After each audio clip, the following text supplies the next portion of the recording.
KHRയുടെ സുരക്ഷാ പദ്ധതി അതിൻ്റെ സഹായധനത്തിൻ്റെ ഉദ്ഘാടനം അതിന്നിപ്പോൾ കോട്ടയത്താണ് നടന്നത്. നമ്മുടെ എല്ലാം പ്രിയപ്പെട്ട ഷിബുവിൻ്റെ നിര്യാണം, നമുക്കറിയാം, ആകസ്മികമായിട്ടുണ്ടാകുന്ന ഏതൊരു നിര്യാണവും ഏതൊരു കുടുംബത്തിനും താങ്ങാനാകാത്ത അല്ലെങ്കിൽ നികത്താനാകാത്ത നഷ്ടം തന്നെയാണ്. നമുക്കൊരിക്കലും ആ നഷ്ടം നികത്തി കൊടുക്കാൻ പറ്റില്ലെങ്കിൽ ആ കുടുംബത്തിന് ഒരു കൈത്താങ്ങായിട്ട് പ്രവർത്തിക്കാൻ KHRയ്ക്കും ഒപ്പം തന്നെ KHR അംഗങ്ങൾക്കും കഴിയും എന്നുള്ളത് കൊണ്ടാണ് KHR ഇങ്ങനൊരു പദ്ധതി വിഭാവനം ചെയ്തിരിക്കുന്നത്. തീർച്ചയായിട്ടും ആ കുടുംബത്തിനോടൊപ്പം ഇങ്ങനെ സഹായധനത്തിൻ്റെ ഇതിൽ മാത്രമല്ല എല്ലാ കാര്യങ്ങളിലും ആ കുടുംബത്തിനോടൊപ്പം KHR കുടുംബവും ഉണ്ടാകുമെന്ന് കൂടി ഞാൻ ഈ അവസരത്തിൽ ഉറപ്പു തരികയാണ്. ഇതിനെക്കുറിച്ച് യൂണിറ്റ് സെക്രട്ടറി ബോബി. ഞങ്ങൾ ഈ പദ്ധതി നടപ്പിലാക്കിക്കൊണ്ടിരിക്കുന്ന സമയത്ത് ഞങ്ങൾ ഒരു ദിവസം വളരെ അദൃശ്യമായി ശിവചേട്ടൻ്റെ കടയിൽ എത്തിയപ്പം ചേച്ചിയെ കണ്ടു. അപ്പോഴാണ് ഞങ്ങൾ ഇതിൻ്റെ കൂടുതൽ കാര്യങ്ങളൊക്കെ അറിയുകയും ചേച്ചി വളരെ സങ്കടത്തോടുകൂടി തന്നെ ഞങ്ങളോട് കാര്യങ്ങൾ പറഞ്ഞു. പുള്ളിക്ക് ലിവർ ക്യാൻസർ ആയിരുന്നു. അതുപോലെ തന്നെ അവരെ കൊണ്ട് സാമ്പത്തികമായിട്ട് അവരെ കൊണ്ട് താങ്ങാൻ പറ്റുന്നതിലപ്പുറത്തായിരുന്നു. കാരണം ആഴ്ചയിൽ ഒരു 2 പ്രാവശ്യം ഹോസ്പിറ്റലിൽ മാർസ് ലീവയിലായിരുന്നു അഡ്മിറ്റ് ആയിരുന്നത്. അപ്പം പുള്ളിക്കാരുടെ മാല വരെ പണയം വെച്ച് ആണ് ചികിത്സ നടത്തിക്കൊണ്ടത്. അപ്പോൾ ആ ഒരു സാഹചര്യത്തിൽ ഞങ്ങളത് കണ്ടുവച്ച് ഞങ്ങൾ ആ ഫോമും മേടിച്ചു. അത് ഏതായാലും അന്നെടുത്ത ആ തീരുമാനം വലിയൊരു ദൈവാനുഗ്രഹമായി. അത് ശിവചേട്ടൻ്റെ ആ കുടുംബത്തിന് സഹായിക്കാൻ സാധിച്ചു എന്നുള്ളതിൽ വലിയൊരു ഞങ്ങൾക്കെല്ലാവർക്കും ഒരു സന്തോഷമുണ്ട്. ചേച്ചി, നിങ്ങൾക്ക് സംഘടനയെക്കുറിച്ച് പറയാനുള്ളത്? ആദ്യം പപ്പ ഞങ്ങളോട് ഇതിനെക്കുറിച്ചൊന്ന് പറഞ്ഞപ്പോൾ ഞങ്ങൾക്കാണേലും ഡൗട്ടായിരുന്നു. സത്യം പറഞ്ഞ ഡൗട്ടായിരുന്നു. Horn stadium ഡൗട്ടായിരുന്നു. എങ്ങനെയാണെന്ന് ഞങ്ങൾക്ക് അറിയില്ലായിരുന്നു. ആ പേപ്പർ കാണിച്ച് ഞാൻ പറയും, പപ്പ ഇത് വേണ്ട, നമുക്ക് അറിയില്ലല്ലോ എന്ന് വെച്ച് ഞാൻ പേപ്പർ മാറ്റി വെച്ചു.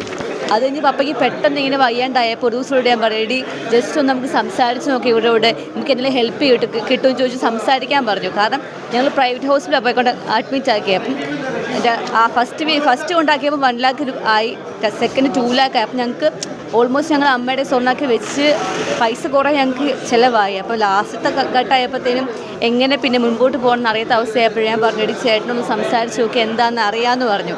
അപ്പം വിളിച്ചന്ന് ലാസ്റ്റ് ഡേറ്റ് ആയിരുന്നു, ഇങ്ങനെ ഇത് പേപ്പർ കൊടുക്കുന്ന ലാസ്റ്റ് ഡേറ്റ് ആയിരുന്നു. അപ്പോൾ ചേട്ടനിങ്ങനെ പറഞ്ഞു, ഞങ്ങൾ ചേട്ടൻ തന്നെ വന്ന് ബോബു ചേട്ടനല്ലേ പേര്, ഫോം ഫില്ല് ചെയ്ത് അവർ തന്നെ ഞങ്ങൾക്ക് അവസ്ഥ കണ്ട് അവർ തന്നെ എല്ലാം ചെയ്ത് സപ്പോർട്ട് ചെയ്ത് നന്നായിട്ട് തന്നെ സപ്പോർട്ട് ചെയ്ത് എല്ലാം ചെയ്ത് പേപ്പറൊക്കെ വർക്കെല്ലാം ചെയ്തു. ഞങ്ങളിപ്പോൾ ഹോസ്പിറ്റലായിരുന്നു. ചേട്ടൻ വന്ന് എല്ലാം ചെയ്തു, പേപ്പറൊക്കെ ചെയ്തു, വർക്ക് ചെയ്ത് കൊടുത്തു. അത് കഴിഞ്ഞ് 2 ദിവസം കഴിഞ്ഞാൽ പപ്പ മരിക്കുകയും ചെയ്തത്. നിലവിൽ വന്നതിൻ്റെ 2-ാം തീയതി പപ്പ മരിക്കുകയും ചെയ്തു.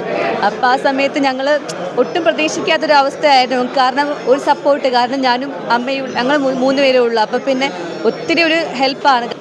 ഈ സുരക്ഷാ പദ്ധതിയിൽ അംഗമാകുന്നതോടുകൂടി അവരുടെ സുരക്ഷിതത്വമാണ്, ആ കുടുംബാംഗങ്ങളുടെ സുരക്ഷിതത്വമാണ് നമ്മൾ ഉറപ്പുവരുത്തുന്നത്.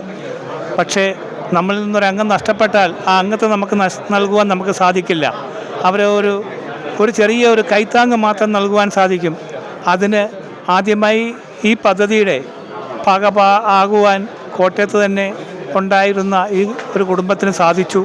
അതിൽ സംഘടനയ്ക്ക് വളരെ സന്തോഷമുണ്ടെങ്കിൽ പോലും ആ കുടുംബത്തിൻ്റെ ദുഃഖത്തിൽ ഇതിനോടൊപ്പം തന്നെ പങ്കുചേരുന്നതോടൊപ്പം തന്നെ അതിന് സാധ്യമായ എല്ലാ പ്രവർത്തനങ്ങളും നടത്തിയ ഏറ്റുമാനൂർ യൂണിറ്റിനെ അനുമോദിക്കുന്നതോടൊപ്പം തന്നെ അവർക്ക് വേണ്ടുന്ന എല്ലാവിധമായ നന്മകളും നേരട്ടെ എന്ന് അവരുടെ ഒരു അംഗം നഷ്ടപ്പെട്ടതിൽ നമുക്കൊരിക്കലും അവരെ ആശ്വസിപ്പിക്കാൻ പറ്റില്ലെങ്കിലും ഇങ്ങനെയുള്ള കാര്യങ്ങൾ ചെയ്ത് നമുക്കവരെ ആശ്വസിപ്പിക്കുവാൻ സാധിക്കും എന്ന് മാത്രം ഇതേക്കുറിച്ച് സൂചിപ്പിക്കുന്നു.